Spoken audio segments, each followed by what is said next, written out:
Vous avez bien fait d'être sur Congo Web Télévision. C'est l'heure de décortiquer l'actualité de notre rendez-vous de la semaine Info 7. Mesdames, Messieurs, merci de nous faire confiance et merci d'être nombreux pour suivre votre magazine d'actualité.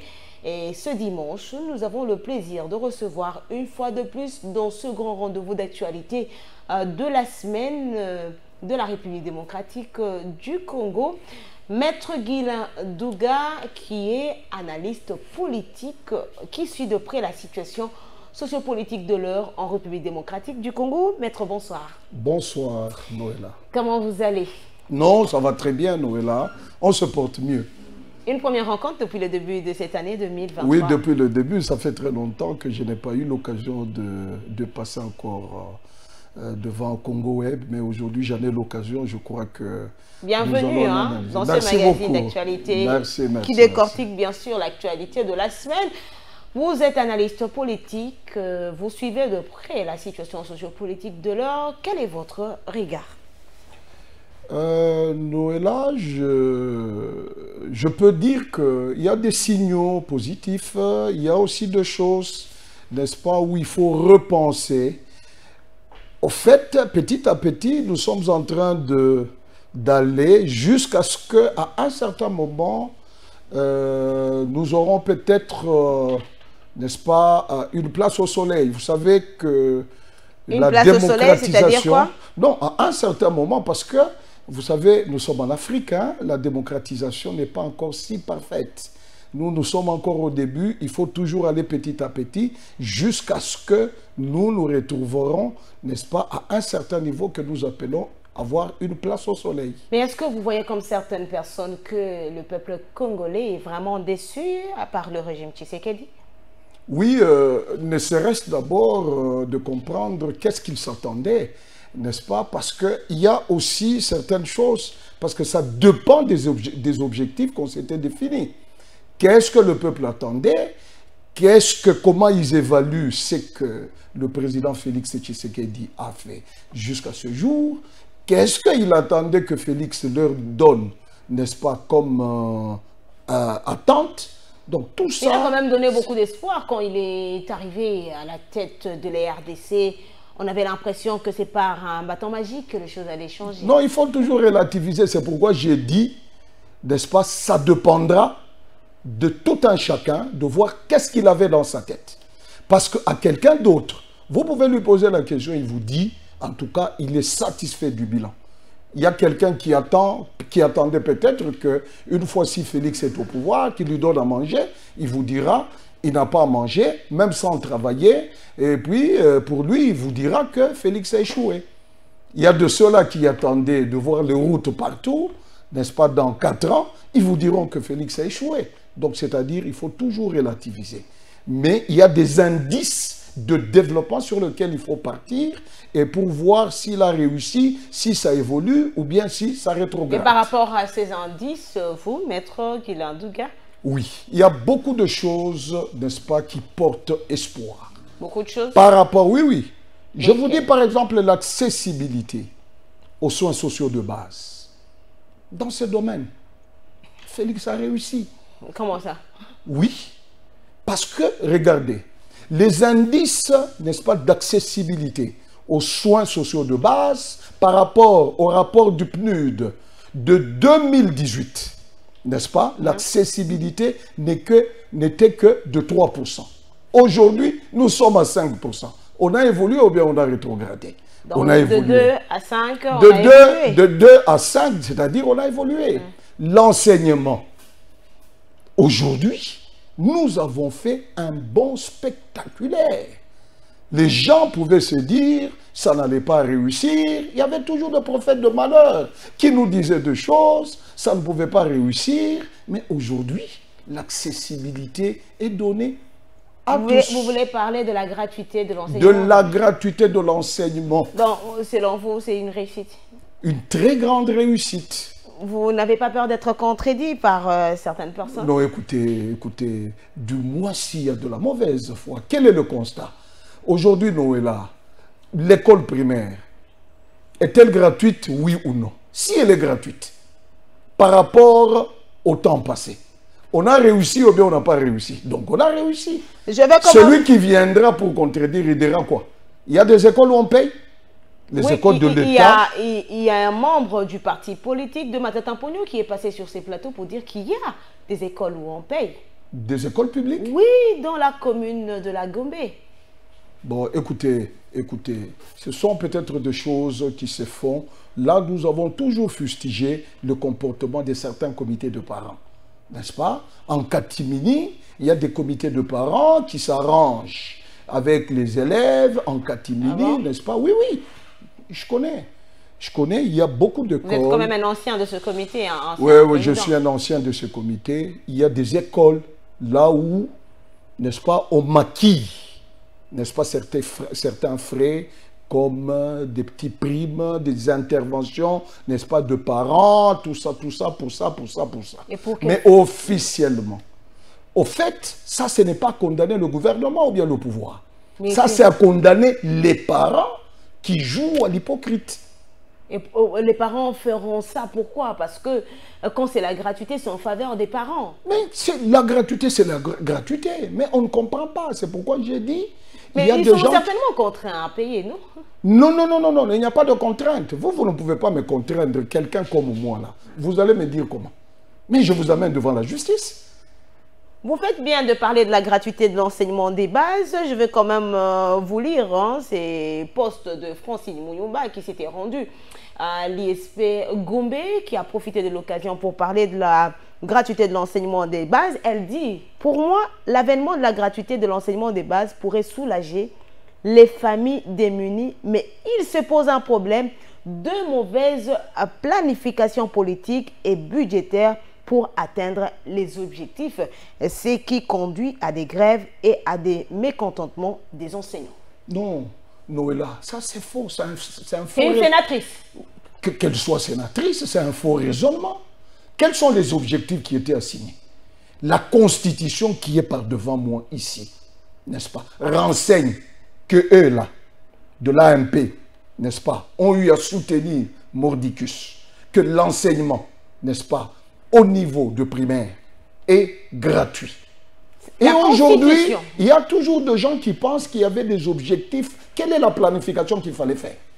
Aujourd'hui, il était question de commencer à prendre la charge des enseignants qui étaient sous la charge de parents et l'État a pris ses responsabilités. Qu'est-ce que cette dame veut dire? Elle parle des grèves. Oui, mais la grève, c'est l'expression de la démocratie dans un État.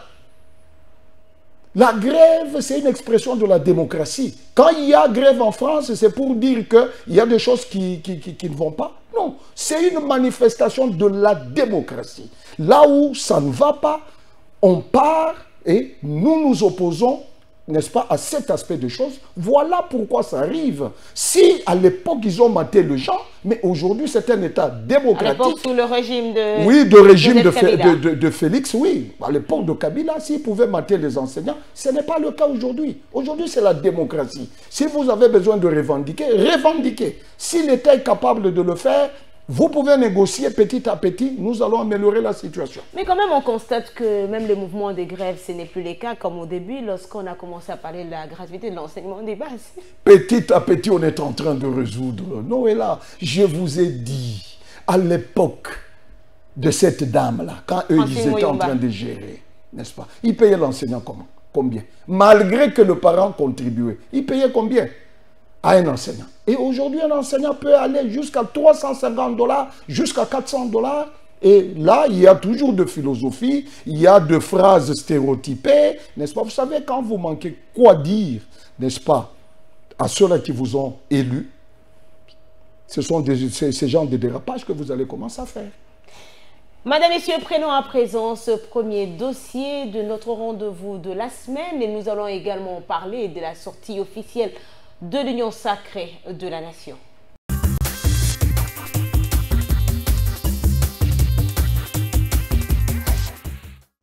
Cette cérémonie de la mise en retraite des cadres et agents de la SONAHYDRO SA a débuté par une minute de silence en hommage des agents de la SONAHYDRO décédés. Prenant la parole, le directeur général de la SONAHYDRO SA a expliqué ce qui était pour lui comme préoccupation, c'est de satisfaire les agents actifs. La priorité pour moi, c'était de satisfaire d'abord le facteur humain, ceux-là qui travaillent pour que ce que nous faisons puisse continuer. Il fallait satisfaire donc ceux qui sont actifs, c'est pourquoi nous avons payé 4 mois d'arriérés de salaire. Et le passif, ceux qui ont quitté, ils avaient aussi produit. On devait reconnaître leurs efforts, c'est pourquoi nous avons payé les retraités de 2018 et 2019. Marcelin Bulomba souligne par ailleurs que les vraies activités de la Sonaïdro SA n'a pas encore commencé. Les vraies activités de la Sonaïdro, nous n'avons pas encore commencé. Ça prend un peu du temps, mais les vraies activités, c'est en amont. Quand nous allons déployer les moyens pour l'exploration et l'exploitation des blocs pétroliers, quand nous allons commencer l'exploitation des blocs gaziers, et d'ailleurs les 3 blocs gaziers, on les a mis en compétition, nous avons terminé l'étape des contrats d'association. Les bénéficiaires saluent les gestes et les efforts du DG. Nous avons attendu très longtemps. Certains parmi nous étaient même désespérés. Alors c'est vraiment un grand jour pour nous. C'est pourquoi j'ai dit les efforts du DG qui se débat pour relever l'entreprise doivent être soutenus. Hein? Il faut que dans les années à venir, comme l'a dit le représentant du président de la République, de la Sonaïdro, il faut que la Sonaïdro puisse redevenir Petro-Zaïre Kolomboka. Qu'il y a une action managériale que l'actuel DG a menée à la Sonaïdro.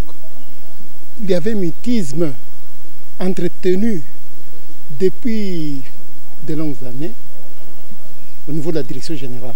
Si bien que celui peut-être qui vient casser ce mutisme.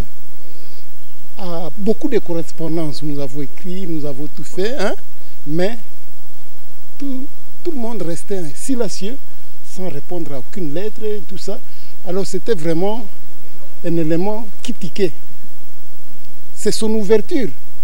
C'est en fait son ouverture qui fait que nous sommes là. Signalons que les agents retraités de la Sonaïdro SA ont reçu à titre symbolique le chèque de leur paye aux mains du DG.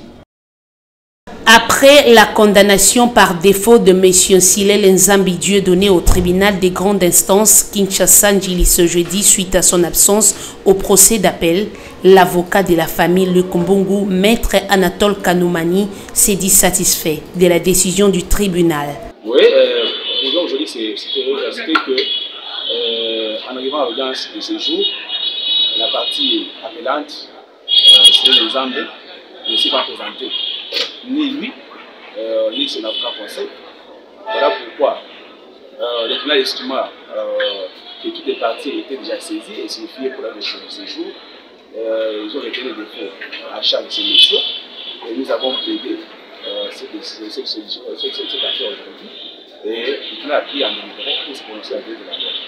Se reconnaissant comme victime de la mauvaise foi de M. Silel Nzambi Dieudonné, l'avocat de Luc Mbungu, maître Anatole Kanoumani, soutient que la famille Mbungu est déterminée à poursuivre cette affaire jusqu'à ce que le vrai droit soit dit.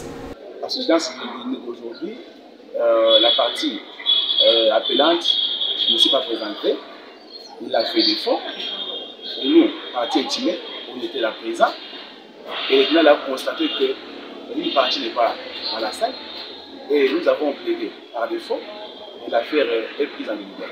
Rappelons ici que l'affaire opposant Luc Mbungu à M. Silel Nzambi Dieudonné remonte du mois de mars 2021, soit 1 an et 1 mois de plus.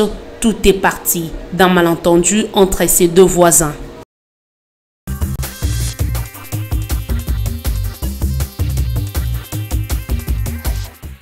Maître Guilain Douga, vous avez suivi, l'Union Sacrée de la Nation a fait sa sortie officielle avec pompe.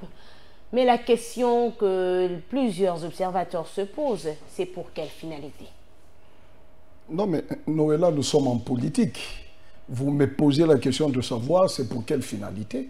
Mais les objectifs de l'Union Sacrée sont très bien clairs et très bien fixés. Pour l'Union Sacrée, il faut donner un deuxième mandat au chef de l'État. À la question de savoir, est-ce possible? Donc je vous dis clairement, Vous savez, quand une structure est unie, ça devient une force. Vous savez, même Dieu lui-même, pour nous qui croyons, Dieu a horreur aussi de l'unité. Regardez ce qui s'était passé autour de la tour de Babel. En Genèse 11, il est dit, maintenant ils sont unis et rien ne peut les arrêter, alors il faut le confondre en multipliant les langues. C'est pour dire, du moment où l'union sacrée est en train de se préparer, il y a des gens qui sont là dans des distractions, n'est-ce pas, dans les médias, à la télévision, en train de parler, et les élections, c'est d'ici là. Mais et on va crier encore à la tricherie. La part de la population, parce que là où ça inquiète, il y a des gens qui partent loin pour dire que ce n'est que la version FCC Cash, mais avec Fachi. On retrouve la plupart des têtes qui étaient dans FCC Cash. FCC Cash, la gestion qui a été décriée par plus d'un Congolais. Et aujourd'hui, aux côtés de Fachi, qu'est-ce qu'ils vont apporter de plus? Parce mais malheureusement, c'est comme ça en Afrique, les élections. Le problème, c'est que quand vous voulez tout prendre de la manière de ce qui s'est fait en France, en Allemagne, vous risquerez de rater le coche. Le problème ici en Afrique, c'est quoi? Les élections ont une inclinaison tribale. Vous allez remarquer que Noëlla, dans son fief, dans un coin perdu de la République démocratique du Congo, est plus populaire que Fachi. Quand nous prenons Noëlla qui est à gauche plus populaire, nous prenons à l'ouest un autre monsieur qui est aussi populaire. Quand vous mettez toutes ces forces là-bas qui viennent soutenir un candidat président de la République, n'est-ce pas? Et ce candidat-là aura le vent en poupe. Regardez, ce qui se passe aujourd'hui, ce n'est pas un événement.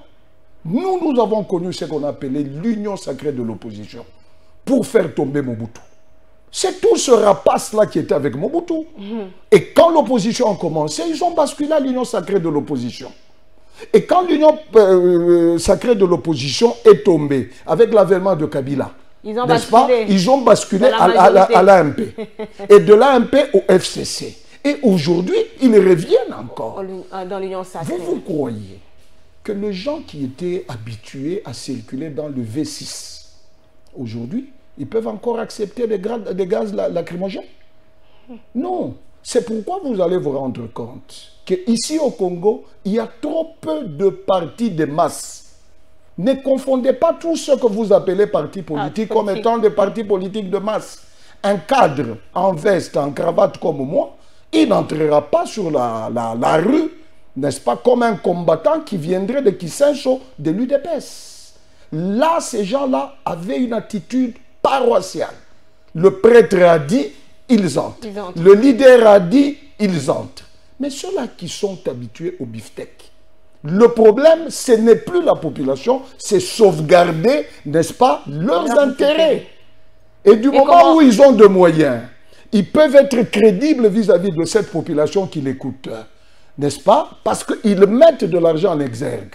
Et la population le suit. Et comment rompre avec ce système? Non, c'est un problème d'éducation, n'est-ce pas? Et combien de partis politiques ont le temps d'éduquer leurs militants? Parce que si vous êtes en train d'éduquer le militant pour dire c'est X là que tu vois, il n'est pas de notre province, il faut le chasser, il va inculquer ça. Mais quand vous lui dites que, écoutez, la démocratie c'est ça. Si vous voulez adhérer à un parti politique, cherche d'abord à comprendre quelle est l'idéologie de ce parti politique-là. Combien de gens connaissent l'idéologie de leur parti? Voilà la question de base. Et les gens, ils viendront. Nous avons battu campagne à l'intérieur. Nous savons ce qui se passe. Quand tu entres, on vous dit que député, aïe. Le problème, c'est quoi? C'est l'argent. Et quand tu donnes de l'argent, on croit que c'est toi qui as mieux fait. Et à Kinshasa, ici, il y a beaucoup d'acteurs de théâtre. Il suffit de sortir pieds nus quelque part. Vous avez très bien manipulé le micro. Le Quinois aime des gens comme ça. Il n'aime pas des gens sérieux qui peuvent vous amener pour vous dire la démocratie. Le rôle d'un député, ce n'est pas de construire de ponts, ce n'est pas de construire de routes. Il ne te suivra pas. Il préfère quelqu'un qui fait du théâtre, un populiste et tous les députés, tous les gens qu'on a pris dans ces conditions-là. Ils sont déçus. On dirait qu'ils ont pris et avec ça, quand vous avez fait le mauvais choix, avec vos députés qui vous ont déçus, vous mettez ça sous le dos du président de la République. Est-ce que c'est lui qui vous a dit d'élire ces députés? Combien de députés? Mais nous voyons aujourd'hui, même au sein de l'Union sacrée de la nation, il y a quand même des bonnes personnes qui n'ont jamais géré, mais difficilement on donne à ces personnes la chance de gérer, la chance d'assumer de hautes fonctions dans ce pays. Non. Noëlla, le problème, ce n'est pas de ne pas avoir géré, n'est-ce pas? Écoutez, la plupart de tous ces dirigeants, ils ont commis des erreurs. Je prends le temps de Kabila, le fils. Il est venu dans ce principe-là de dire, tel n'a jamais géré, c'est celui-là. Maman, on n'apprend pas au sommet de l'État. Il y a des gens qui sont venus avec Kabila le père. C'était scandaleux. Aujourd'hui, même dans le régime actuel, il y a des gens qui sont dans le folklore. Kabila le fils a compris. Il a récupéré tous les anciens moboutistes là qui avaient déjà géré. Parce que là, vous avez de principes de gestion, vous le connaissez. Ils ne viennent pas pour apprendre, ils connaissent. Ici, c'est un problème de prendre des technocrates. On n'a pas besoin de politiciens pour gérer. Ce sont des postes. Le poste d'un ministre, c'est un poste managérial. Malheureusement, tout est politisé. Et alors? Mais vous allez payer le prix. Vous allez payer le prix. C'est qu'on est en train de payer? Oui, oui. Alors, le problème, c'est lequel? Quand le peuple va commencer à pleurer, n'est-ce pas? C'est le choix que vous avez porté. Les détournements dans tous les secteurs, vous avez suivi, même les révélations de l'IGF en ce qui concerne la paye des agents de fonctionnaires de l'État, plus de 800 millions de dollars qui sont détournés chaque année. Et des fictifs, des doublons, on n'en parle pas. Et à la base, on parle des agents même de la paie commis à cette opération. Mais cette histoire n'a pas commencé aujourd'hui, n'est-ce pas? Cette histoire, c'est de là où nous devons comprendre le mal profond que notre pays est en train de traverser. Plutôt qu'entendre le discours que nous avons, votre société civile là, c'est le moment de se mettre debout. C'est le moment de ne pas être derrière le politicien. Parce que l'argent qui est manipulé... Ou notre société non, civile. parce qu'il y a des gens qui en profitent pour en abuser. Est-ce que la vraie société civile est-elle entendue? Parce qu'il suffit d'être membre d'un clergé, n'est-ce pas? Parce que vous avez parlé, même si vous êtes dans le mal, parce que c'est elle qui a parlé, on vous suit. C'est le moment de se mettre debout. L'argent qui est détourné, c'est l'argent de la population. Qui est le chef de tous ces politiciens? C'est le souverain premier. C'est celui-là qu'on appelle le peuple. Un peuple debout, il est plus puissant qu'une bombe atomique. Et maintenant, vous allez trouver, demain, qu'on arrête seulement les gens qui ont détourné, vous allez entendre, nous allons suivre ici par devant vos chaînes, nous ressortissant de tel coin, nous demandons qu'on puisse libérer tel, parce que c'est une façon, n'est-ce pas, d'éliminer les candidats sérieux aux élections. Qu'est-ce que nous, peuple, nous avons à faire avec les élections, avec des détourneurs? Peut-on dire que le président de la République n'a pas reçu gagner son pari dans ce domaine lorsqu'il avait, parce qu'il avait quand même, il s'était engagé, pardon, à lutter contre la corruption? Oui, la lutte contre la corruption, c'est un combat qui demande non seulement la participation d'un seul homme, mais il faut que la participation de tout le monde. Vous savez que quand nous entrons dans nos ministères ici, rien n'a changé. Rien n'a changé. Peut-être le problème, c'est qu'aujourd'hui, l'IGF vient de découvrir cette liste, mais il y a d'autres prédateurs qui sont cachés dans des ministères ici. Il y a des détournements. On saigne ce pays à blanc. En principe, on ne pouvait même pas mériter le budget que nous avons. Même celui de 16 milliards, c'est trop peu. Parce que l'argent entre dans les poches de gens. N'est-ce pas? Et que faut-il faire? Et maintenant, c'est pourquoi le président Mobutu disait à l'époque, le président Mobutu seul n'est pas un magicien. N'est-ce pas? Avec l'appui de tout le monde, n'est-ce pas, il peut arriver à faire quelque chose. Et c'est que Dieu s'y cesse de demander. Oui, mais maintenant, à qui est-ce qu'on demande? Est-ce qu'il y a-t-il un répondant? Au lieu de commencer à voir toujours le mal en lui, Aidez-le. Mais que faut-il faire maintenant? Parce non, il faut qu'on l'aide. Il faut qu'on l'aide. Le problème, c'est que... Il a fait confiance à plusieurs Congolais qui sont aujourd'hui... Non, le problème, c'est celui-ci. Nous sommes tombés dans la passion. Nous sommes tombés dans le sélectif. Aujourd'hui, c'est très facile au Congo qu'on vous dise, nous ne le soutenons pas parce qu'il n'est pas de notre province. Nous ne le soutenons pas parce qu'il n'est pas de notre parti politique. Exact. Mais qui perd? C'est nous, c'est la population. C'est-à-dire aujourd'hui, je ne cesserai jamais d'être Congolais. Congolais, je le serai. Et nous risquerons, tant que lui sera là, et que vous ne l'aimez pas parce qu'il n'est pas de votre province ou bien il n'est pas de votre parti, mais nous sommes en train de creuser notre propre tombe. Voilà pourquoi. Et la société civile, l'Église qui fait de bruit là-bas, ils doivent se mettre debout et se souder pour aider le chef de l'État. L'Église ne fait que faire entendre la voix de la population congolaise. La voix de la population, c'est laquelle? La voix de la population, ce n'est pas confondre, n'est-ce pas, apprendre... L'Église veut quand même le bien-être. Non, il faut éviter ça, Noëlla. Il ne faut pas prendre l'étiquette politique au nom de la population. La population n'a pas besoin de ça. La population a besoin... Et de quelle église vous parlez? Non, je parle de l'église. C'est à vous de voir quelle est l'église qui fait de bruit. Madame, Messieurs, prenons à présent ce deuxième dossier de notre rendez-vous Info 7.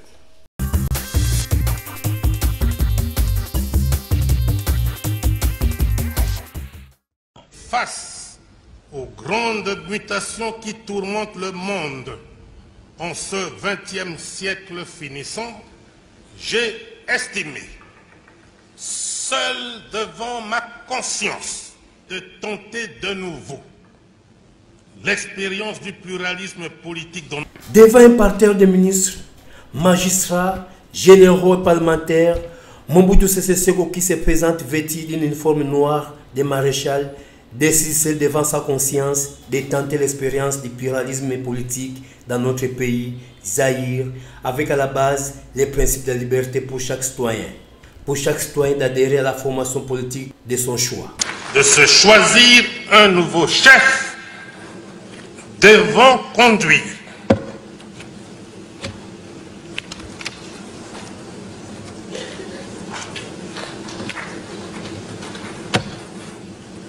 Comprenez mon émotion.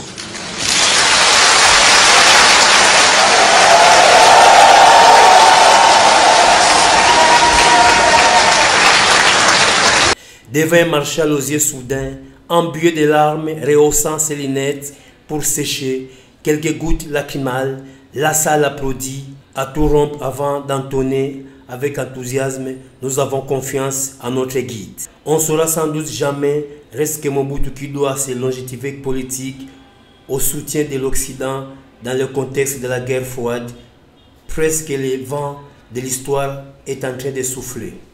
Les résultats de la chute du mur de Berlin qui entraîne dans son sillage les démocraties populaires de l'autre côté du rideau de fer. Avec effroi, Mobutu assiste devant la petite lucarne à la mort de l'autoproclamé. Ces 24 avril donc, comme pour conjurer un sort écrit d'avance, Mobutu ouvre les vannes de démocratisation.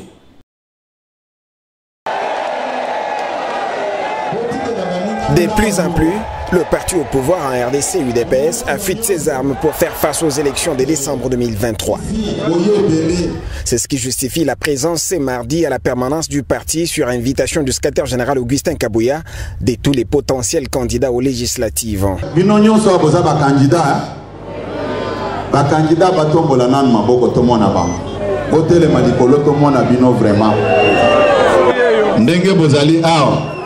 Pour bino nyonso bolobaka que j'ai ma base, nalingi le 29 avril oyo botondi sa stade de martyr wana oyo ezoleka lelo na siège na biso eza symbolique mpona kolakisa mokili mobimba ke UDPS est très déterminé mpona kokendele.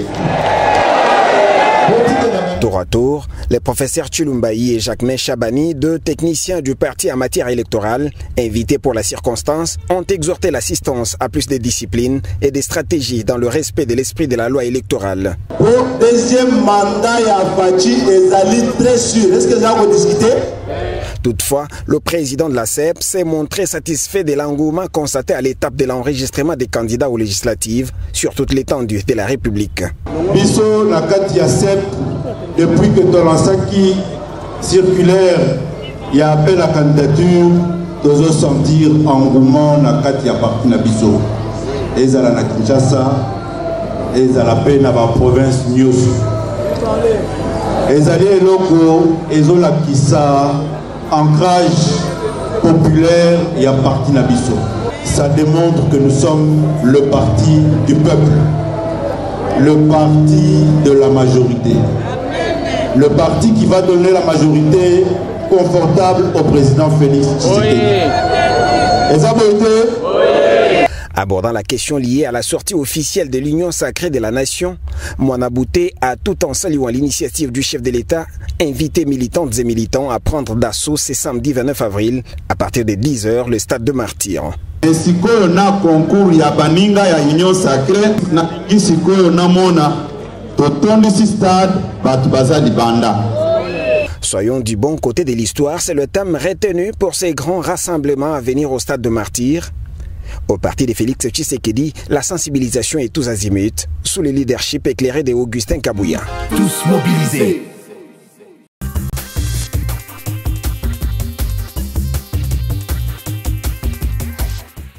Vous vous rappelez bien de ce discours de feu Mobutu du 24 avril. En son temps-là, encore président de la République. Comprenez mon émotion, maître Guy Landouga.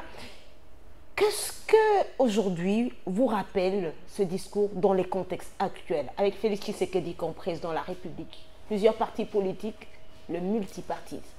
Oui, Noëlla, je me rends compte que l'histoire est têtue. Il y a deux faits qui ont marqué, n'est-ce pas, mon analyse par rapport à ces images. Lesquels? Un, Mobutu avait raison de pleurer. Ah oui. Et pourquoi? Quand on a instauré la démocratisation du pays, vous allez remarquer que les mêmes personnes qui sont en train de l'applaudir pour dire « nous faisons confiance à notre guide », ce sont ces mêmes personnes qui ont multiplié des partis politiques. Comment voulez-vous, Noëlla? Vous avez deux partis politiques. Social-démocrate. Un parti politique dans l'opposition, un autre parti politique dans la mouvance présidentielle. Ça n'a pas de sens. Parce que vous avez la même idéologie. Donc c'est inimaginable. Donc c'est-à-dire, ce sont des petits partis mallettes pour permettre à X ou bien à Y de se retrouver au pouvoir lors du partage de gâteaux. La même masse-là, certainement, si nous arrivons à très bien déceler, c'est la même masse que nous allons, certains nous allons les retrouver au stade de Martyrs. Donc je vous le dis franchement, c'est pour te dire exactement que la politique au Congo n'a pas changé. Là où il y a le gâteau, c'est là où les aigles se rassemblent. Et quand ils se rassemblent là-bas, demain si les gâteaux changent de camp, vous allez retrouver les mêmes personnes là-bas. Je connais un politicien qui me disait un jour, tu sais moi tel que je suis là, je ne serai jamais dans l'opposition. Quand ça change de couleur, je change de couleur. Alors, donc c'est ça le problème. Et vous allez trouver que c'est ce mécanisme-là qui fait que le pays ne décolle pas. En principe, en réalité, on ne devrait pas avoir plus de 750 partis politiques. Est-ce possible aujourd'hui de revenir comme jadis où on n'avait que deux partis politiques? Parce qu'on a l'opposition et la majorité. Donc dans le bon sens, on peut dire qu'on a un parti au pouvoir et un parti au pouvoir. Et un parti dans l'opposition. Vous savez, c'est possible d'y arriver parce que, vous voyez, j'avais beaucoup apprécié la loi électorale de l'année passée, n'est-ce pas, de l'élection passée de 2018, avec le taux, le seuil qui était à 1%. Il suffit tout simplement de prendre ces seuils là-bas, de l'amener à 2%, et il n'y a aucun parti politique qui y atteindra. Nos partis politiques de mallette ici, qui se retrouvent dans un coin de la République, Et vous allez voir que à la place de ces petits partis politiques, ce sont de grands ensembles qui vont se créer et nous allons oublier les petits partis politiques. Un jour, Maître Guilandouga, j'ai essayé de parcourir un peu sur le net certains pays pour voir combien de partis politiques on retrouve dans certains pays de l'Afrique. Mais je constate que c'est en RDC qu'on a autant de plus de 500. D'ailleurs, à un moment, on parlait même de près de 1000 partis politiques. Au-delà. Au-delà même de 1000 partis politiques. Dites-nous un peu les mécanismes aujourd'hui, que si l'Assemblée nationale peut nous aider à mettre même une loi pour qu'on ait que les 2 partis politiques. Mais il suffit tout simplement d'imprimer ce que le modèle de ce qui est arrivé avec la loi électorale, je venais de le dire, n'est-ce pas, pour dire, pour exister comme parti politique. Ouais. Parce que le multipartisme est intégral, n'est-ce pas? Ouais. On ne peut pas dire qu'il n'y aura que 2 partis politiques. Là, c'est la dictature. Ça sera craché. Mais vous ne voyez pas que c'est ça sera craché sur les morts de l'UDPS qui se sont battus, n'est-ce pas, pour le multipartisme intégral. Le problème, c'est lequel? Nous pouvons, par exemple, mettre sur pied une loi qui dit, pour exister comme parti politique, vous devrez être, n'est-ce pas, installé sur toute l'étendue de la République démocratique du Congo, n'est-ce pas? Avec des faits palpables. Vous allez voir que pour installer le parti, n'est-ce pas, sur toute l'étendue du territoire, il faut avoir de moyens. Qui cotise dans nos partis politiques? Les partis politiques aujourd'hui, c'est l'autorité morale, un terme invocable, sans contenu juridique. Et l'adjoint de cette autorité morale, c'est la femme. Les autres, ce sont les enfants. Est-ce que vous voyez que ces genres de ligablos-là peuvent nous amener, n'est-ce pas, à aller vers l'avant? Après les élections de 2018, il y a un député qui est passé pour dire, il le disait en lingala, na tchaki 4 mitou, il y a l'ikelemba, na bimi na 4 mitou na ngai. Aujourd'hui, partout on retrouve, ce sont ces enfants, à l'Assemblée provinciale, à l'Assemblée nationale. Finalement, des choses qui n'honorent pas la République démocratique du Congo. Si aujourd'hui Mobutu revenait, sera-t-il fier de Congo? Non, Mobutu ne sera jamais fier. Vous savez, Noëlla, c'est quoi au fait? 2 fois la politique, on en vit. C'est tout simplement parce que le peuple souffre.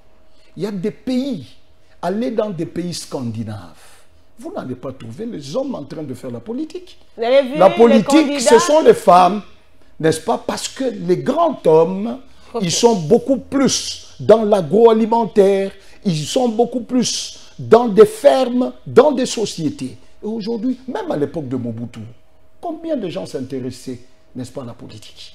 Nous, ça ne nous disait absolument rien. Parce que tu pouvais manger, avec le travail qu'on avait, on pouvait manger, nos parents pouvaient nous scolariser, n'est-ce pas, nos études, on nous payait, on ne savait même pas de là où on payait le minéral. Vous avez vu le nombre des candidats du parti au pouvoir? C'est parce que c'est en politique qu'on paye mieux. C'est en politique où il y a d'opportunités de détourner. Tout le monde est en train de se focaliser là-bas. C'est pourquoi il faut beaucoup plus matraquer avec l'IGF, avec la Cour des comptes. Mais avec ce nombre-là, des candidats, là, ce n'est qu'un parti politique. Ça scandalise. Ça scandalise. Qui leur avait dit d'abord qu'ils sont candidats? Parce que dans des partis politiques sérieux, n'est-ce pas, il faut passer par les primaires. C'est vous qui avez dit que vous avez une base. Mais venez avec votre base là. Votre base, n'est-ce pas? C'est vrai, vous l'avez peut-être à la cité. Les gens que vous appelez comme base, est-ce qu'ils sont membres de votre parti politique? Parce que c'est là. Voilà comment est-ce qu'un parti politique doit réfléchir. Parce que si tous ces gens-là amènent leur base au parti, ils adhèrent comme membres, ce sont ces gens-là qui vont les voter et à ce moment-là, ils seront très populaires. Vous avez une garantie qu'en alignant un tel pion, n'est-ce pas, il va nous amener de voix. Mais vous avez, n'est-ce pas, votre base qui n'a rien à voir avec votre parti politique, c'est beaucoup plus tribal. Et à ce moment-là, le jour où le parti va se décider de mettre quelqu'un d'autre, cette base se désolidarise du parti et ils vont disparaître avec vous. Avec quelqu'un d'autre. Que faut-il faire aujourd'hui pour honorer quand même la mémoire de Faure Mobutu? Il faut un travail de profondeur. Il faut un travail. Dans ce pays, nous devons travailler sur la mentalité. Le problème du Congolais, ce n'est pas un problème des textes de loi. C'est un problème de l'homme congolais. La République nous a amené ces structures de changement de mentalité. Attention avec vos structures là-bas qui sont là pour... Je n'aime pas de slogan.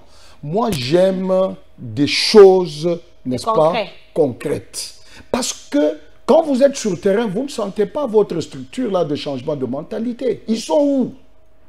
Mais ils bénéficient de l'argent qui vient du trésor public. Bon, quand cela ne tient, il n'y a que l'autorité qui avait mis cette structure-là qui peut voir si les résultats sont palpables ou pas.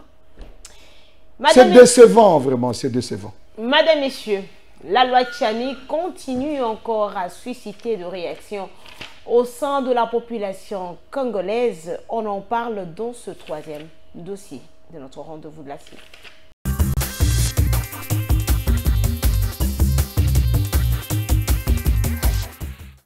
Moïse, avant d'aller aux élections, vous connaissez les systèmes.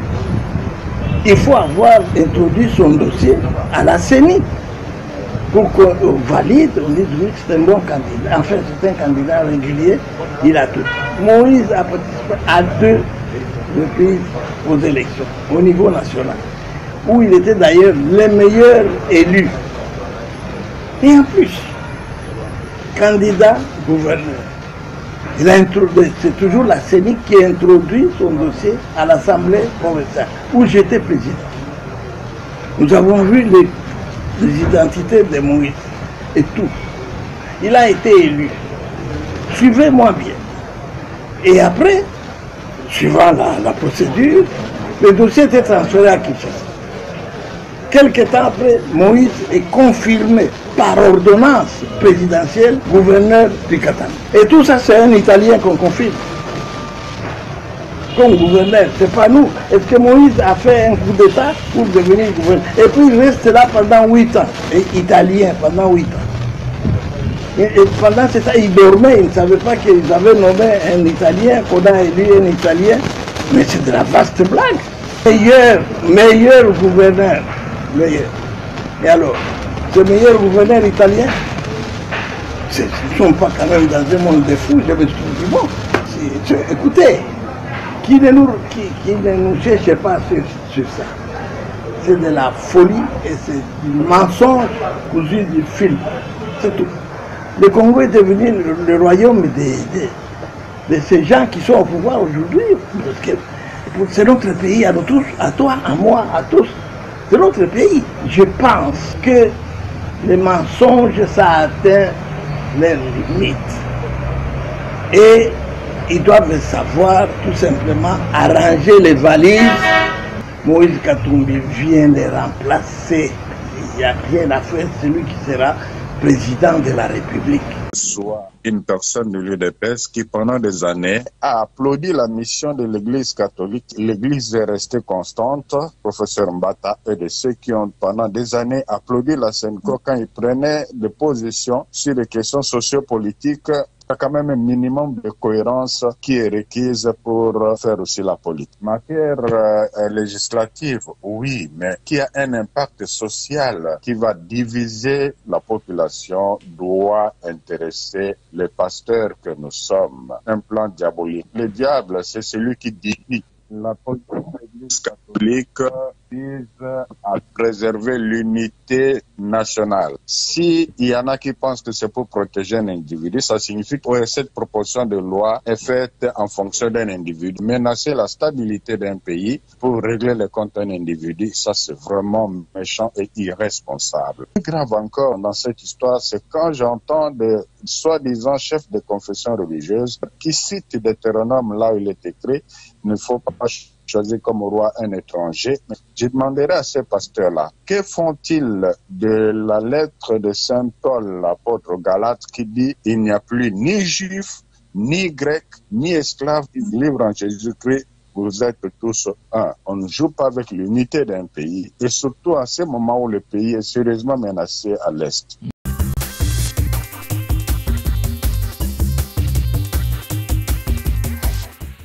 Monseigneur Donatien Chollet, aujourd'hui surpris de voir le premier vice-président de la Chambre basse du Parlement, le professeur André Mbata, critiquer l'Église catholique à propos de la loi, de la proposition de loi Tchani.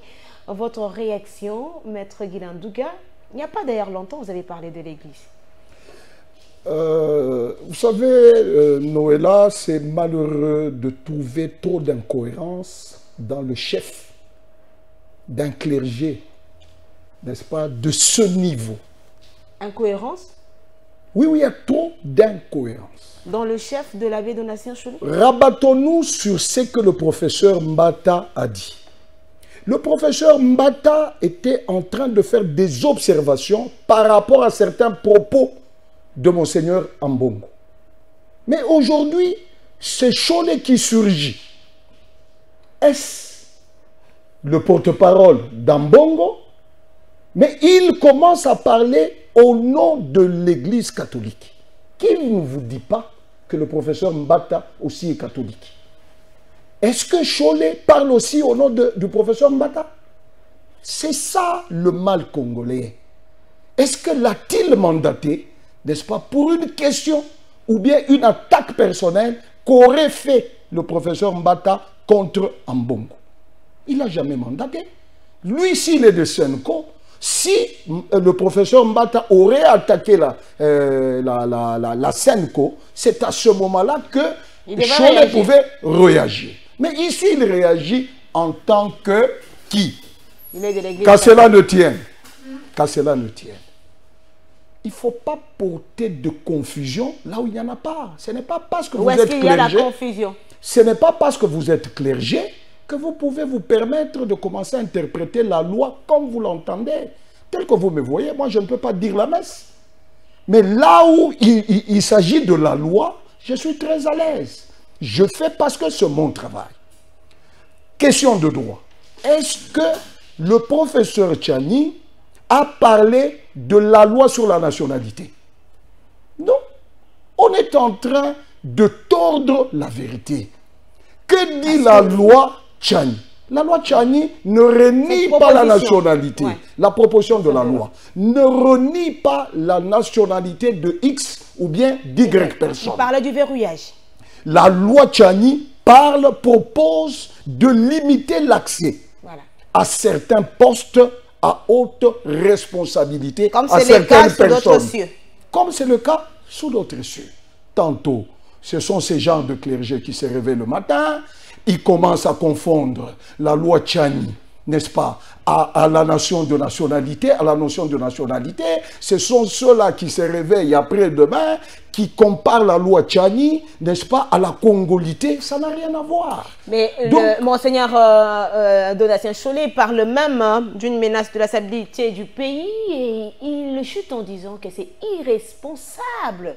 Oui, ça n'engage que lui. La responsabilité d'abord d'un monsieur, n'est-ce pas, de son niveau, c'est d'abord de commencer par respecter les lois de ton pays. Si tu ne respectes pas la loi de ton pays... Il a même fait référence à la Bible. Oui, c'est bien. La Bible, elle est bonne, n'est-ce pas? Il faut contextualiser, n'est-ce pas, Galate dont il parle. Galate, ici, on parle du royaume de Jésus-Christ. En Jésus-Christ, tout le monde, il n'y a pas ni juif, ni grec. Mais ici, nous ne parlons pas du royaume de Jésus-Christ, nous parlons d'une structure politique organisée. Même l'unité dont il parle, l'unité, c'est autour des Congolais. Nous n'avons pas à faire une unité selon le Monseigneur Chollet avec le Rwandais, avec les Tchadiens. Les Congolais peuvent se retrouver entre eux autour de l'unité. Ici, le problème de Tchani, on a cherché à tordre, n'est-ce pas, pour arriver à démontrer, tromper l'opinion pour faire croire qu'il est en train de dénier la nationalité à X, à Y. Si vous êtes Congolais, ou bien Congolaise, Noëlla, n'est-ce pas, on ne voit pas pourquoi on peut vous dénier, n'est-ce pas, ce pouvoir-là d'être candidat président de la République. Et comment voyez-vous la démarche-là de l'Église catholique? Parce que tout a commencé depuis un temps et même lorsque l'archevêque Frédéric Ambongo a dit la messe, Pascal, il est même revenu sur ça. pendant la messe, il est revenu sur la proposition. Oui, c'est pourquoi nous estimons quant à nous, si vous voulez faire la politique, n'est-ce pas, ôtez seulement vos soutanes, venez, et à ce moment-là, on vous traitera en tant que tel. Nous nous rappelons également... Vous savez, Noëlla, le problème c'est lequel? Lequel? L'Église catholique nous a habitués à ce genre de théâtre. Théâtre? Effectivement. Parce que vous savez, pourquoi pas plus tard que hier, n'est-ce pas? Ils se sont permis de passer dans le média pour dire l'ancien président de la République nous avait promis une Jeep. Il le disait à qui? Quel est l'intérêt, quel est le lien de causalité entre nous, peuple, et la Jeep que Kabila aurait promis? On leur avait donné la Jeep. Félix leur avait donné la Jeep. Ils ont fait rapport à qui? Par rapport à ces Jeeps-là. Ça, c'est du théâtre. Où est l'intérêt du peuple là-dedans? Où est l'intérêt du peuple? Vous qui nous dites, non, quand ça touche aux intérêts, n'est-ce pas, de la sociétale, et à ce moment-là, en tant que pasteur de l'Église, on s'y implique. Oui. Combien de gens marchent à pied? Au moment où vous utilisez les jeeps qui vous ont été donnés par le gouvernement. Est-ce qu'ils connaissent l'origine de cet argent? Parce qu'ils crient au détournement de ceux-là qui sont au pouvoir. Mais s'ils détournent, ils vous donnent, vous, cette jeep là-bas. Donc vous êtes complice de cet acte. Donc là, il ne parle pas en faveur de la population. Oui, c'est-à-dire que l'IGF peut aussi aller auditer là-bas, vous entendre sur PV, pour savoir d'où vient cette jeep. Si c'est le fruit d'un détournement, voilà la conséquence. Chaque fois quand l'Église catholique se prononce, ils disent non, nous parlons pour le bien-être de la population. Mais aujourd'hui, dans l'opinion, on estime que s'il y a des plus grands commerçants, c'est l'Église catholique. Effectivement. Et d'ailleurs, qui leur avait d'abord mandaté de parler à notre nom? Parce que la loi, elle est claire. Nous donnons pouvoir à la représentation nationale. Ce sont les élus qui sont là-bas, qui sont censés nous défendre. Qui leur avait donné ce mandat? Moi, je n'ai jamais donné, je ne sais pas, ni à Mbongo, ni à Cholet, n'est-ce pas, le mandat d'aller me défendre, moi. Et comment voyez-vous il faut arrêter avec ce commerce. Comment voyez-vous la position de l'Église face à cette proposition de loi? Non, la position de l'Église a une inclinaison liée à autre chose. Quelle chose? Donc, c'est-à-dire les intérêts personnels. Vous savez que quand la loi était dictée, la loi est impersonnelle. Mais quand vous devrez focaliser cette loi à un individu qui se sentirait gêné par cette loi, vous voyez là où vous nous amenez? Et pour quelle fin? N'ai-je pas le droit de réfléchir que les Jeeps ont parlé? Ah voilà. Parce qu'un individu ne peut pas prendre en otage tout un État, parce que s'il est congolais, ils se sont à l'aise encore. Il aura déposé son dossier. Et les cours et tribunaux vont se prononcer quant à ça. Ça devient le problème de l'Église à quel niveau? Ça devient le problème de l'Église à quel niveau? Mais c'est quand même infidèle, non? Quand c'est infidèle, un père a le droit de défendre aussi son... Est-ce que l'Église peut prendre la même position pour le professeur Mbata parce qu'il est aussi catholique? Alors, ils n'ont aucun mandat. S'ils étaient des avocats, on comprendrait. La loi sur le barreau est organisée par l'ordonnance de 79. Ils ne le sont pas. S'ils étaient députés, on comprendrait. Ils sont qui pour parler d'un fidèle? Demain, ils vont parler de deux fidèles. Civile. Mais les autres fidèles. C'est pourquoi, Noëlla, l'Église doit être au milieu du village. Avec votre attitude là de l'Église, comment les gens de l'Union sacrée vous prendront?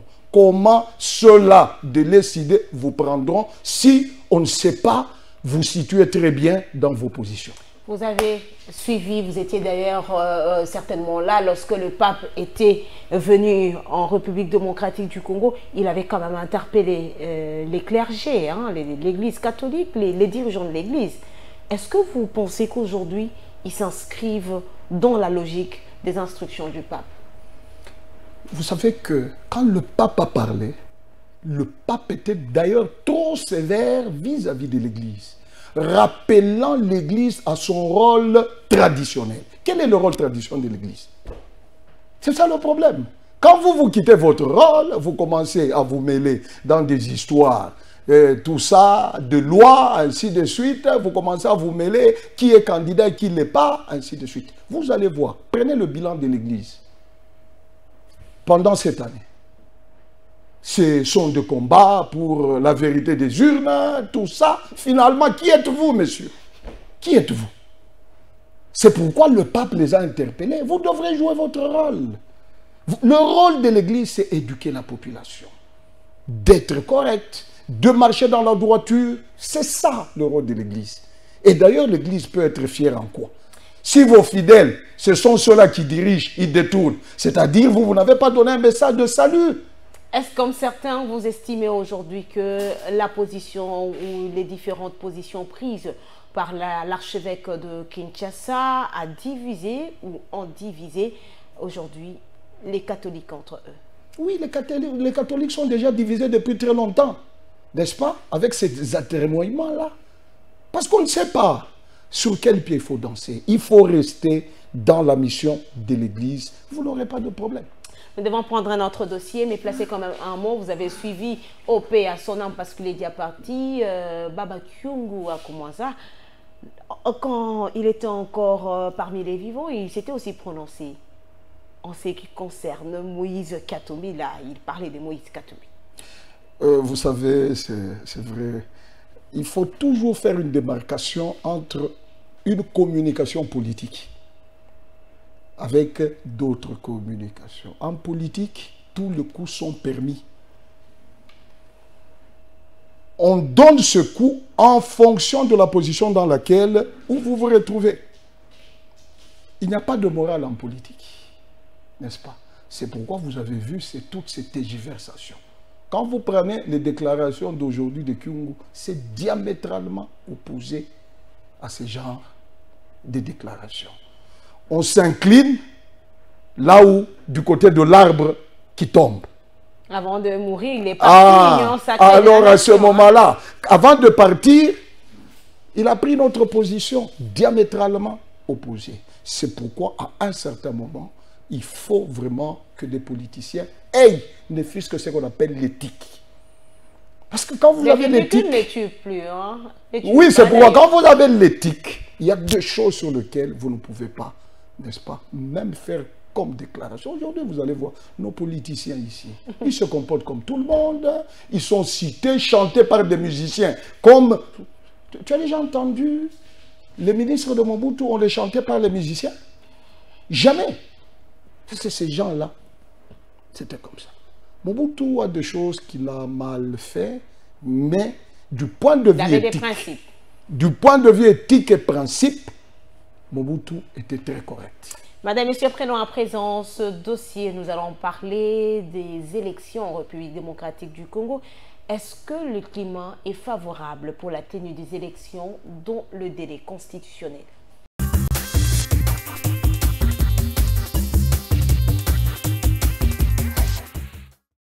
C'est le deuxième vice-président de la Commission électorale nationale indépendante qui a donné le go de ces journées portes ouvertes. Dans son speech, Didi Manara a rassuré les participants que la voie est balisée pour la tenue des élections en décembre 2023.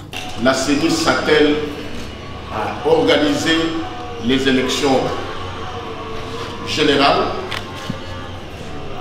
Ces élections qui doivent être transparentes, apaisées, démocratique, inclusive et critique. La CENI, au jour d'aujourd'hui, est à date avec toutes les opérations. Cela veut dire que le mot glissement, comme nous l'avons toujours dit, n'est pas dans notre vocabulaire. Ces journées portes ouvertes ont pour objectif de permettre aux parties prenantes impliquées au processus électoral d'obtenir à la source la bonne information en lien avec l'opération de nettoyage du fichier électoral. Ces journées portes ouvertes connaîtront des moments d'échange et de visite guidée des activités d'adjudication qui se déroulent au Centre national de traitement. Les représentants désignés par les parties prenantes sont autorisés à poser des questions et la CENI est disposée à y répondre dans le cadre du principe de la redevabilité cité ci haut. Les activités d'adjudication pour lesquelles nous organisons ces journées sont prévues dans le calendrier électoral et sont censées être organisées du 15 avril au 14 mai 2023 en vue de la finalisation de la consolidation et du traitement des données collectées lors des opérations d'identification et d'enrôlement des électeurs sur l'ensemble du territoire national. À en croire la centrale électorale, plus de 95% d'électeurs sont déjà enrôlés. Nous sommes en train d'atterrir avec la 3e ère opérationnelle. Nous sommes très heureux de vous informer, chiffre à l'appui, nous avons enrôlé plus de 95% d'enrôlés attendus. Nous attendions plus ou moins 49 millions d'enrôlés. Au jour d'aujourd'hui, on a dépassé les 95% avec une moyenne de 51% pour les femmes et 49% des hommes. Plus de 20 ans, il y a de cela, la partie orientale de la RDC est l'objet de massacres de sa population et de l'exploitation illégale de ses ressources naturelles par le Rwandais à travers des groupes rebelles tels que le M23. Et en plus, la récente sortie médiatique de Paul Kagame, président rwandais, a plus que excité les forces vives, sociales et politiques de s'unir au sein du Front des Congolais pour la sauvegarde de l'intégrité territoriale de la RDC pour faire face aux désagréments de l'Est. La dernière prétention expansionniste exprimée publiquement par le président rwandais, M. Paul Kagame, sur les terres congolaises, ainsi que les menaces de balkanisation de notre pays. Ces organisations mues par la volonté de se prendre en charge et de prendre en charge notre destin en main face à ce vaste complot caractérisé par l'injustice et l'indifférence de la communauté internationale. Conscient de notre responsabilité devant le peuple congolais, les forces sociales,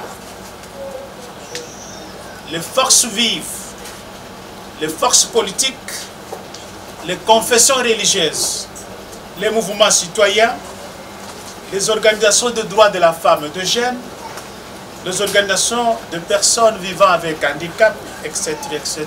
À cette même occasion, Jonas Tchombela a annoncé une campagne nationale de la signature de la pétition contre l'audit du fichier électoral par l'Organisation internationale de la francophonie. Donc ce mardi 2 mai, nous allons lancer la campagne nationale par la signature de la pétition contre l'audit du fichier électoral par l'Organisation internationale de la francophonie. Cette institution internationale qui est dirigée par une ressortissante rwandaise, vous comprenez déjà pourquoi, pays agresseur de la RDC et spécialiste en matière d'infiltration. Les données stratégiques du peuple congolais, des citoyens congolais, ne peuvent pas être livrées à une pareille organisation qui n'a jamais condamné l'agression de notre pays. Ici est de noter par ailleurs que la sortie officielle de FC RDC aura lieu le 6 mai prochain.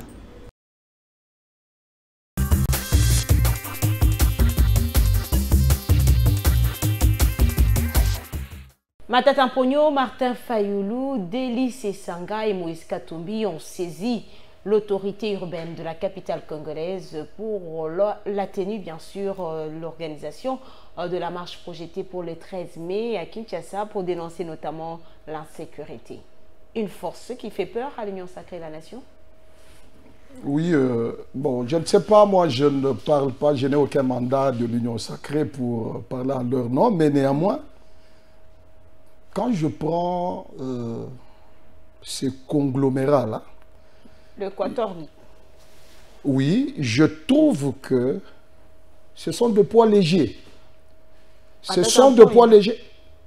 Il a quel ancrage? Moïse Katumbi. Quel ancrage?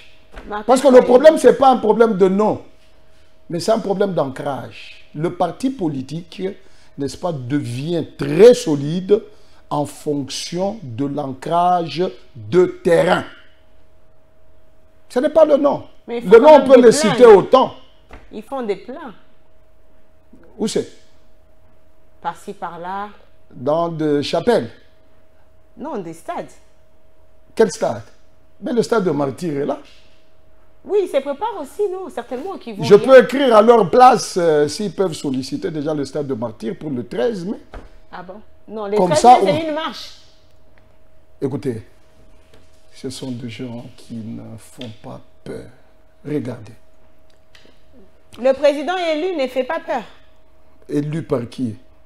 Par la population congolaise. Sa population à lui. Alors, néanmoins, je sais une chose, et que ces gens-là ne font pas le poids. Pourquoi? Pourquoi? Prenez d'ici 6 mois, ça sera le fin du mandat du chef de l'État, Félix Tshisekedi. Noëlla, nous sommes avec toi, ici à Kinshasa. Citez-moi une seule marche organisée par ces gens qui a impacté la ville. C'est pourquoi je vous ai parlé des partis de masse. Vous savez, j'aime l'UDPS. Pourquoi? L'UDPS se comporte comme un virus. Un virus? Oui, oui. L'UDPS est capable de s'adapter, n'est-ce pas? Comme parti au pouvoir. Et il peut changer automatiquement comme parti de l'opposition. Et d'ailleurs, l'UDPS est plus dangereux en opposition qu'au pouvoir. Oh. Parce que, imaginez-vous un peu, le soi-disant président élu était au pouvoir. Aujourd'hui, ici, on devrait être à quel niveau avec les marches de l'opposition? C'est ça le problème. C'est un problème d'ancrage. Jusqu'au jour d'aujourd'hui. Mais donnez-moi une marche. Donnez-moi une marche. Un parti politique, pardon. Donnez-moi une marche qui a paralysé, ne fût-ce que même la ville de Kinshasa. Donnez-moi une marche. Oui, il y a des partis politiques qui sont des déclarations de micro. Non, nous, élus, président, élus, non. Ok, on a déjà entendu. Le terrain est là. Oui, le 13. Nous attendons le 13. Le 13 mai, ils seront dans les... Nous attendons le 13. Nous attendons le 13. Le problème, c'est celui-là. C'est la capacité de mobilisation. Mais quand même, quand vous parlez de la mobilisation, nous savons aussi comment ça se passe. C'est l'argent qui circule. Mais c'est pourquoi je t'ai dit... Donc on peut pas aussi... Quand je te parle de l'UDPS, l'UDPS, tout le monde connaît. L'UDPS, avec l'argent ou sans argent, qui est menace d'un certain général, il y a des gens qui pouvaient quitter, n'est-ce pas? Moudi, à 4 h du matin, 2-3 avec leur drapeau en direction vers l'aéroport, barricadés par la garde présidentielle, n'est-ce pas? Ces gens-là, ils avaient une attitude paroissiale. Quand le prêtre a dit, quand le leader dit, ils se mettent sur la rue. Ils n'ont pas besoin de quoi que ce soit. C'est très différent de vos partis de cadres. L'Équateur, tous 4 candidats présidents, mais les dossiers avec Matata Mponyo. J'aime qu'on en parle. Parce que de là aussi, il y a des gens qui peuvent s'inviter. Vous savez, j'ai toujours aimé le professeur Mbata qui dit un charpentier ne peut pas discuter, n'est-ce pas, des notions de droit. Laissez le droit à ceux qui connaissent les manipuler. Qu'est-ce qui se passe dans ce dossier ici, Matata Mponyo? Matata Mponyo, c'est qui? Vous avez dit que c'était un ancien Premier ministre. À l'occasion de l'exercice de ces fonctions-là, il a eu à détourner de l'argent, entre guillemets, l'argent de Bukangalos. Mais la Constitution vous dit clairement. Qu'est-ce que la Constitution? À l'article 63, la loi dit ceci. Allez-y. La Cour constitutionnelle est la juridiction pénale du chef de l'État et du Premier ministre dans les cas et conditions prévus par la Constitution. Ça veut dire quoi? Ici, nous allons à l'article 165. L'article 165 nous dit ceci. Nous prenons d'abord l'article 166. Allez-y, qu'est-ce que l'article dit? Non, prenons l'article d'abord 64. La Cour constitutionnelle et les juges pénals du président de la République et du Premier ministre pour des infractions politiques, de haute trahison, d'outrage au Parlement, d'atteinte à l'honneur ou à la probité, ainsi que pour le délit d'initié et pour les autres infractions de droit commun commises dans l'exercice ou à l'occasion de l'exercice de leur fonction. À ce titre-là. Ça, c'est la Constitution. La Constitution, je ne parle pas d'une loi ordinaire. Je parle de la Constitution qui est l'impérium. La Constitution dit ça. Il vous dit, toi, monsieur le Premier ministre, voici ton juge naturel. Donc, Matata, poursuivi pour détournement. Bien qu'il continue à clamer son innocence. Non, écoutez très bien. Ouais. C'est bien beau. On l'a vu dans des déclarations. Il était en voyage, il est rentré pour dire que pour affronter la justice. N'est-ce pas? Jusqu'à aujourd'hui, il n'a pas le même courage pour affronter la justice. Il est prêt, mais parce qu'il dit qu'il n'a pas... On le défère devant la Cour constitutionnelle en vertu de ces deux dispositions. Mais dans un arrêt fantaisiste. Fantaisiste? Oui. Et pourquoi parlez-vous de... RP 0001, un arrêt tombe comme un cheveu dans la soupe pour dire que la Cour constitutionnelle s'estime incompétente. J'aimerais d'abord qu'on parle à ce niveau-là. Okay. Parce que nous parlons droit. J'aimerais, n'est-ce pas, descendre terre à terre. Vous savez que le chef de l'État, aujourd'hui, parce qu'il est en exercice, il y a ce qu'on appelle le principe d'irresponsabilité du chef de l'État en matière pénale. Ça veut dire quoi? Tant qu'il est en train de régner, même s'il tue aujourd'hui, vous ne pouvez pas le poursuivre. Parce que la fonction du chef de l'État est protégée. Sacré. Et sacré. Mais écoutez maintenant l'arrêt de la Cour constitutionnelle.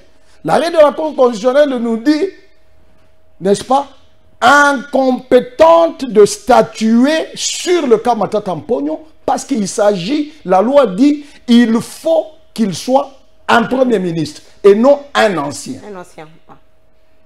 Ça, c'est une bourde. C'est pourquoi je t'ai donné le cas du président de la République. Parce qu'aujourd'hui, personne ne peut le poursuivre. On ne peut le poursuivre qu'après. C'est-à-dire, il devient un ancien président de la République. Donc même Joseph Kabila Kabange est poursuivi. Ah, à ce moment-là, on vous dira, aujourd'hui, Kabila, vous allez le poursuivre comment? Avec cette jurisprudence. Toute jurisprudence est jurisprudence que s'il rencontre une réalité sociale. Donc, c'est-à-dire, c'est une façon, n'est-ce pas, de créer de l'impunité. Je vous donne un deuxième exemple. Vous avez commis une infraction. Vous avez tué quelqu'un quand vous étiez militaire. Après avoir tué, vous vous dites, la loi militaire est très rigoureuse. Vous démissionnez de militaire. Et quand on vous poursuit, vous dites non. Moi, quand j'étais là, j'étais un ancien militaire. Maintenant, je ne le suis plus. Non, ce n'est pas ça. Donc, il y a un principe... est poursuivable. Il y a un principe qu'on appelle le principe de la cristallisation de faits. Aujourd'hui, Matata Mponyo est poursuivable sur base de ça. Maintenant, qu'est-ce qui va se passer? Qu'est-ce qui va se passer? C'est pourquoi j'ai dit un arrêt fantaisiste. Et on se prononce sur cet arrêt, on renvoie la question, n'est-ce pas, au procureur général près la Cour de cassation. Et celui-ci, après avoir examiné, n'est-ce pas, par un avant-dire droit, la Cour de cassation saisit la Cour constitutionnelle en inconstitutionnalité de l'article 164. Interprétant l'article 164 sous R-Cons 1816, la Cour va déclarer que la Cour de cassation était incompétente et il s'octroie cette compétence. Voilà. C'est en droit, on appelle un revirement jurisprudentiel. Le président de la République a raison de s'inquiéter sur la justice sur le pays démocratique du Congo. Non, il n'y a pas. Vous vous inquiétez pourquoi? C'est parce que vous n'avez jamais... tout ça, tout ce qui se passe là... Ce jeu de ping-pong. Oui, ces jeux de ping-pong. Non. Il a raison de dire que la justice n'est pas encore totalement indépendante. La justice, c'est un idéal, n'est-ce pas? Parce qu'ici, il est question d'uniformiser la jurisprudence. Une telle jurisprudence, on ne peut pas la laisser dans l'arsenal, n'est-ce pas? Ça sera de consacrer l'impunité de certaines personnes, n'est-ce pas? C'est la Cour constitutionnelle qui est habilitée de juger ces messieurs pour détournement. Ok. Donc la Cour constitutionnelle peut aussi juger le président de la République. De la République, même s'il sort en vertu de la cristallisation de faits. Au moment de ces faits-là, tu étais qui? Mais pourquoi aujourd'hui on a des juristes, on a des avocats? C'est pour besoin de la cause. Quand vous mélangez la justice à la politique, quand vous mélangez l'administration à la politique, ça donne ce que ça donne. Ça, c'est indigeste. Vous savez, si c'est une émission très bien élaborée, j'aime dans des débats comme ça, vous me mettez devant un contradicteur qui dit le contraire de ce que j'ai dit. Et à ce moment-là, nous allons démontrer que dit la loi. Merci beaucoup, maître. Mais avant de prendre le dernier dossier de notre rendez-vous de la semaine pour parler de la situation sécuritaire en République démocratique du Congo, vous avez suivi la société, le front de la société civile, qui y a même promis d'initier une pétition contre l'audit du fichier électoral par une organisation internationale de la francophonie. Réfléchissons un peu, Noël. Des choses qui se passent ici au Congo. Cette organisation-là peut auditer le fichier électoral aux États-Unis quand il y a élection. Comment est-ce que les gens peuvent se jouer avec la souveraineté d'un État? Vous savez, le mal, c'est quoi? C'est parce que nous-mêmes, on ne se respecte pas. On ne se respecte pas. Ces genres de tralala que nous faisons, ça nous fait plus respecter. Parce que ce que le Congolais donne en lui-même, il y a des choses qui laissent vraiment à désirer. Voilà pourquoi il ne respecte pas. En RDC, est-ce que le moment est favorable? Le moment est très favorable, il y aura des élections. Malgré l'insécurité à l'Est, l'insécurité même dans la partie orientale. Mais ce n'est pas pour la première fois qu'on organise les élections dans ce pays sans la partie de l'Est. Et ça sera avec ou sans les deux provinces sous état de siège? Non, ce n'est pas la totalité de toute la province. Il y a 2 coins qui sont insécurisés. Il y a d'autres coins où les choses se passent normalement. Ils peuvent voter. Madame, Messieurs, à présent, ces dossiers que nous allons parler de la situation sécuritaire à l'Est.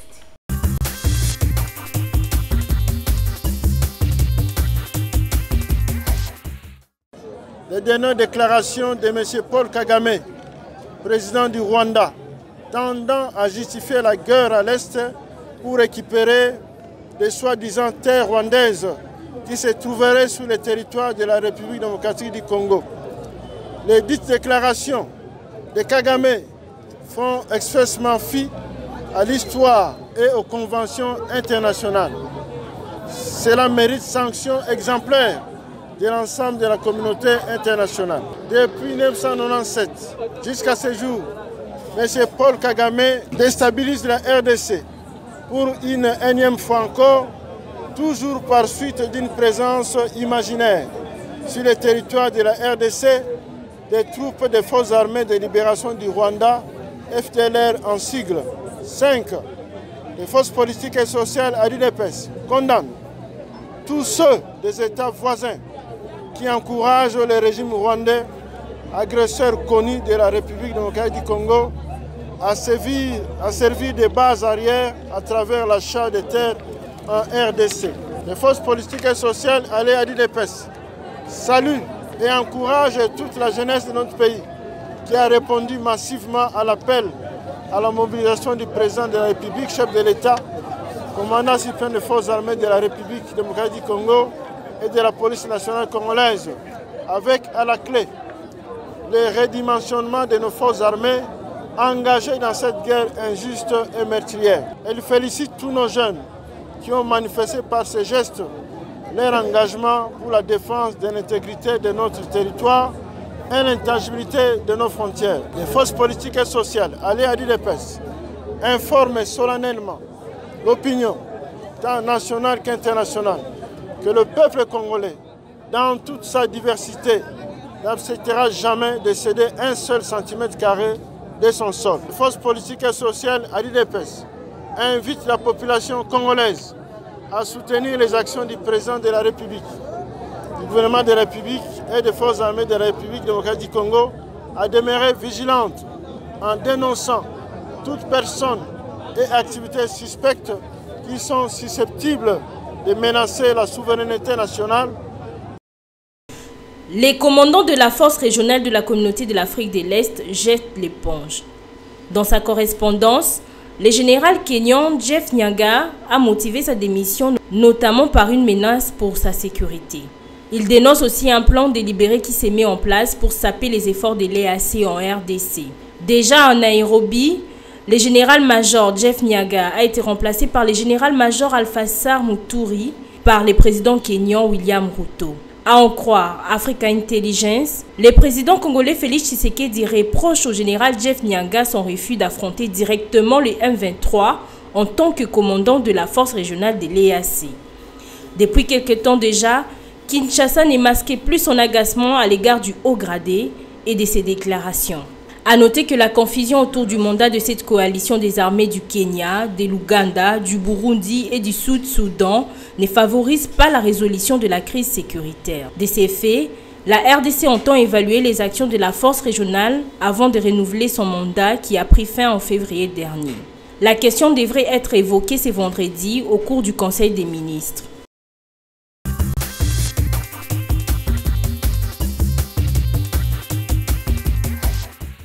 Affaire Mwanga Chouchou, la Cour constitutionnelle a déclaré non fondée la requête d'inconstitutionnalité et demande ainsi à la Haute Cour militaire de poursuivre avec l'instruction. Quel est votre regard de cette situation depuis l'arrestation de Mwanga Chouchou, un député de la République démocratique du Congo? Mon candidat président de la République.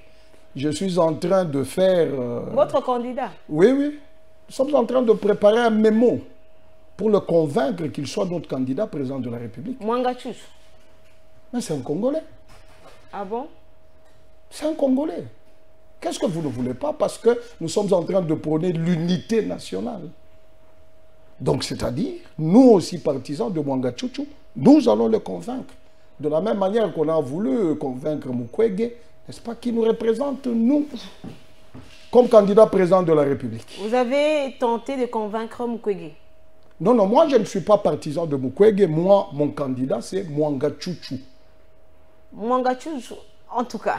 Ah bon? Oui, mon candidat, c'est Mwanga Chouchou. Avec toutes les révélations, 5 passeports se trouvaient sur lui, autant de choses. Mais non, là, nous prenons l'unité nationale, telle que le clergé nous a dit. Nous prenons l'unité. C'est là le problème. N'est-ce pas? Et écoutez, vous allez dire tout ce que vous allez dire au nom de l'unité nationale. N'est-ce pas? Nous avons un candidat qui est Mwanga Chouchou que nous voulons porter. Au nom de l'unité nationale? Au nom de l'unité nationale. Malgré le fait qu'il est pointé du doigt accusateur que celui qui... Mais il est présumé innocent jusqu'à ce que la décision finale va l'éliminer. Et nous allons aussi dire que l'objectif, n'est-ce pas, c'est de mettre à côté les candidats sérieux qui peuvent faire ombrage au chef de l'État actuel. Mwanga Chouchou, un candidat sérieux, c'est dans vous, Maître Guylain Douga? Oui, mais c'est un Congolais à part entière. Avec autant de passeports rwandais, je trouvais sur lui. Non, mais c'est à démontrer si ce sont ses passeports à lui. Nous attendons les résultats de l'enquête. Mais jusqu'à preuve du contraire, tant qu'il n'est pas encore condamné, il est encore innocent. Et pourquoi avez-vous porté le choix sur Mwanga Chouchou? Non, mais c'est un Congolais. Au nom de l'unité nationale, je l'ai dit. Oui, c'est bon, unité nationale, mais vous... Mais pourquoi pas lui? Il y a d'autres Congolais. Non, le problème, ce n'est pas la loi, la condition, ce n'est pas avoir un parti politique. Mais comment il s'est rapporté alors à la tête de la République démocratique du Congo? Oui, on peut y aller comme indépendant. Et vous pensez qu'après toutes ces révélations, la population congolaise... Mais de quelles révélations vous parlez? Parce qu'il y a des révélations. Il y a des révélations qui ont été faites pour les autres candidats. Mais il y a des gens qui s'élèvent matin, midi et soir pour défendre Mordicus. Ces candidats-là. Nous aussi, nous allons défendre notre candidat qui est Mwanga Chouchou. Candidat président. Président de la République. Ah bon? Oui, Noël. Vous êtes sûr? Mais je suis en train de te parler d'un candidat que nous voulons porter. Nous allons le convaincre à le porter au pouvoir. Mais pourquoi pas vous?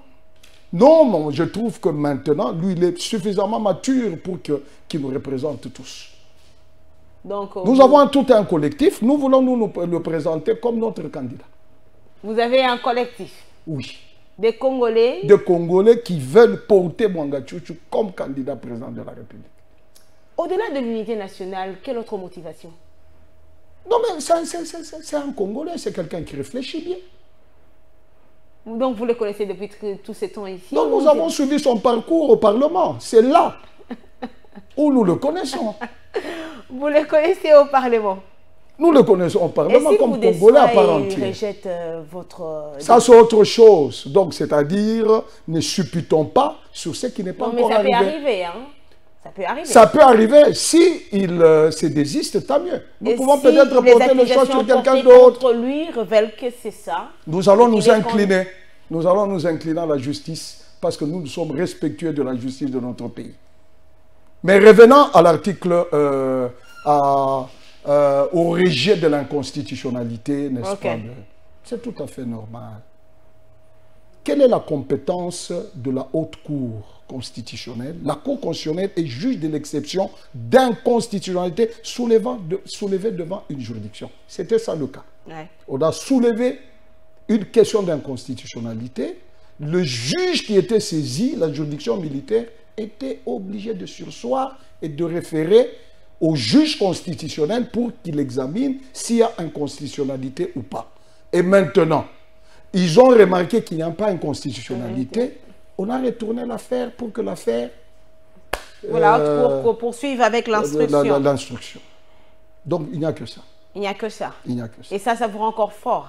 Oui, c'est ça la loi. La loi, il faut la respecter. La loi, il faut la respecter. Et nous attendons le sort de notre candidat président de la République, Mwanga Tchouchou. Ah bon? Est-ce qu'il fera face au candidat de l'Union Sacrée la Nation, vous pensez? Mais qui est-ce qui ne vous dit pas?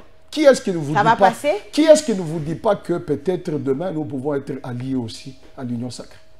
Avec Mwanga Tchouchou. Donc tous les coups sont possibles. Apparemment, dans votre entendement, c'est comme qui dirait que c'est quelqu'un que vous avez déjà déclassé d'avance. Non, même pas. Le motif, c'est lequel? Non, je me mets à la place du peuple congolais, au fait. Mais le peuple congolais vous a dit quoi? Sur les réseaux sociaux, toutes les réactions. Je suis moins congolais que vous? Non, toutes les réactions qui tombent, au fait, depuis les que réactions cette instruction a commencé à faire Mwanga Tchouchou. Mais je connais d'autres réactions qui sont tombées dans d'autres dossiers. D'autres Congolais, et d'ailleurs qui se disent Congolais, qui ne le sont pas. Mwanga Tchouchou est plus Congolais que certains, qui n'ont rien, ni de père, ni de mère.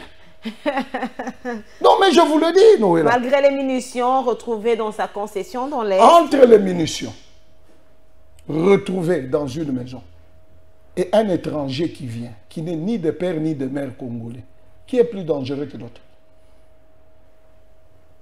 Est-ce que celui qui est ni des pères ni des mères a fait tuer des gens ou... Mais l'infiltration que nous connaissons aujourd'hui, n'est-ce pas? L'infiltration que nous avons aujourd'hui au sommet de l'État.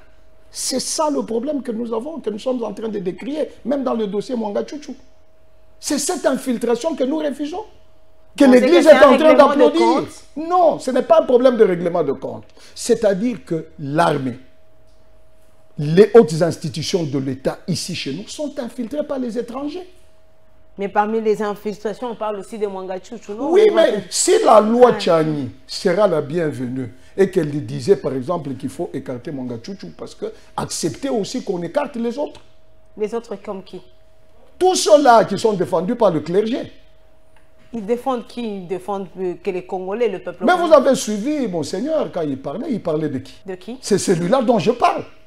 Et c'est comment? Quel est son nom? Non, je n'ai pas besoin de citer le nom, je n'ai pas besoin de faire la guerre des individus ici. Okay. Mais au moins, vous connaissez de qui est-ce que le Monseigneur a parlé. Maître Guilain Douga, comment réagissez-vous aux propos de certains observateurs qui estiment que l'affaire Jean-Marc Kabounda était un acharnement? Non, je ne crois pas à l'acharnement. Moi, je suis auxiliaire de la justice, j'ai confiance à la justice de notre pays. Je crois que la justice statue, n'est-ce pas, à charge et à décharge. Si on trouve que les faits pour lesquels on l'a déféré devant la juridiction ne sont pas établis, il sera acquitté. Si on trouve que les faits sont établis, il faut prendre ses responsabilités et accepter son sort. Voilà tout ce que je peux dire sur ce dossier, plutôt que finalement, est-ce qu'il y aura-t-il dans ce pays où, quand on va amener quelqu'un devant la justice, on ne criera plus à l'acharnement. Et regardez très bien, le bas peuple ici, qui crie à l'acharnement pour eux. Et d'ailleurs, c'est dans cette catégorie de personnes où il y a de l'injustice. Mais pourquoi, quand c'est X, parce qu'il a occupé de haut rang dans notre pays, il faut crier à l'acharnement? Finalement, il n'y a que le bas peuple qui commet des infractions. Donc, s'il y a d'injustice dans le cas du bas peuple, c'est-à-dire que vous reconnaissez que quelque part, il y a des soucis dans la justice. Je l'ai dit que la justice est un idéal. Il n'y a que la justice de Dieu qui est parfaite. C'est pourquoi il peut y avoir de tâtonnements. Voilà pourquoi on a donné deux niveaux. On vous dit, vous avez la possibilité d'être jugé au premier degré, avec possibilité de faire revoir votre décision si la décision a été mal rendue. C'est ce qui explique le voie de recours. Et comment voyez-vous le départ de Jeff Yangai, ex-patron de la force régionale de l'EAC? Il est parti, il parle d'une démission, mais de l'autre côté, il y a le professeur Baudouin Boissard qui affirme qu'il a été viré. Pourquoi? Par rapport à ses déclarations publiques. Il était temps que ce monsieur-là parte. Vous savez, ce pays, ce n'est pas un terrain d'expérimentation de quoi que ce soit. J'ai parié fort que même tous ces gens-là qu'on nous a envoyés ici comme des soldats, est-ce qu'ils se sont déjà battus? Parce que oui, parce que le mandat était tellement clair. Ouais. Et le 24, lors de la conférence de presse de ces messieurs à Goma, non, ce qu'il a fait comme déclaration, c'est pour dire à l'opinion nationale qu'ils ne sont pas venus pour se battre avec les M23. Il entrait en contradiction avec leur mandat. Ouais. Quand vous lisez le communiqué final des accords de Nairobi du 21 avril 2022, vous prenez le communiqué final du 23 novembre à Luanda, ainsi que la feuille de route qui a été mise en place à Bujumbura par le chef d'état-major.